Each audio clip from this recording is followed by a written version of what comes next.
Sigma is pushing the boundaries right now, firstly with a 28 to 45mm f1.8 and now with this lens. This is world's first 28 to 105mm f2.8 zoom. 24 to 70mm f2.8 has been a standard fast aperture focal range zoom for ages, from all brands. 24 to 105mm lenses were always f4. This is f2.8. Really useful focal range for universal wide aperture lens. You get a tiny bit less of that wide end, but you gain huge amount of extra reach. Does it perform well? Is it too heavy for everyday use? Is it a must-have lens for you? In this video, I'll try to answer all those questions and more. Firstly, a very quick disclaimer, I have this lens on loan from Sigma UK, but as always, I was not asked or paid to say anything specific about it, and everything you see and hear in this video is my own and unbiased opinion about this lens. This is full frame lens, available for Sony E or L mount cameras. So what is so special about this focal range? It offers you the ability to shoot in majority situations with just one lens. f2.8 aperture combined with this type of zoom can create really nice looking shallow depth of field. Simply, it is a lens for everything. Everything from wide angle landscapes to portraits and great looking close-ups. Easy to use and delivering Sigma's signature high-end, super sharp, punchy results. But that's all given with the modern Sigma Art series lens like this for sure. Just like all the current Sigmas, there's very little to complain about optically. Wide open, it is extremely sharp, edge to edge. Chromatic aberration and flaring is very well under control, very well working and very responsive autofocus. All as expected from a modern lens in this class. It really does deliver prime lens quality performance in the zoom lens. If you are ever a fan of the Sigma 24 70mm version 1, or more specifically the new version 2, this delivers exactly that. It is a lens that is equally great quality-wise, but giving you much more for the money. It also, as expected, performs very well when filming with it. Focus breathing is very minimal. I would say that because of this focal range and the wide aperture, it is a perfect run-and-gun lens, but I can't say it. It is unfortunately big and pretty heavy. Not a problem for some. I personally like heavier lenses, but for some of you, this could be a deal breaker.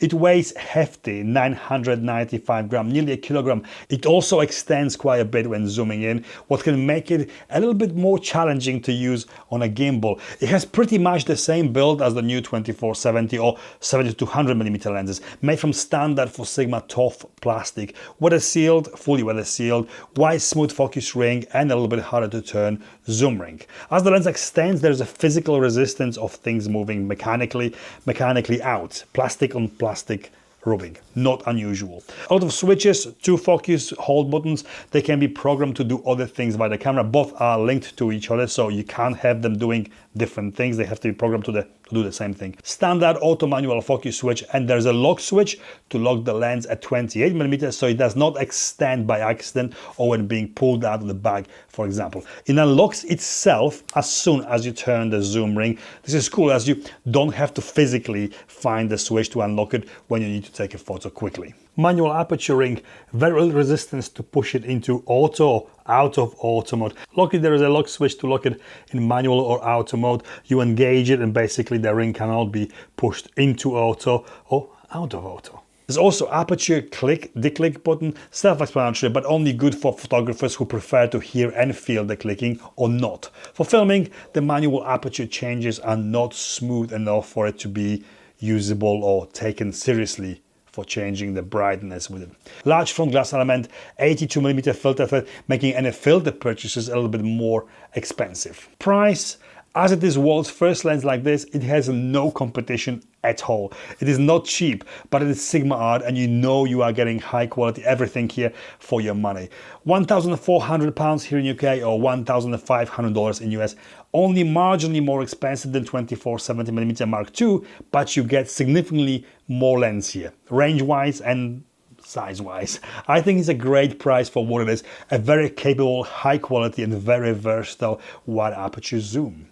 Conclusion, this lens really excels optically whatever you use it for. Ultimately, this lens is ideal for photographers and filmmakers who prioritize versatility and need a lens that can replace multiple primes in their kit. If weight and size aren't deal breakers for you, it could be a valuable all-around workhorse. Pair it with Sigma's superb 16-28mm contemporary lens, and with just these two lenses you can cover crazy range, all with constant wide aperture of f2.8 and overall not that big or heavy package. It weighs certainly way less than equivalent primes would weigh altogether. I really like it. It is a lens that does not disappoint and one that could please the most critical pro out there. If you need a very good, versatile one lens for everything, then you should totally check it out. Highly recommended. And this is it from me. If you found this review helpful, make sure you give it a like, hit subscribe if you haven't already, and drop any questions you have in the comments below. Thank you for watching, and I'll see you next time.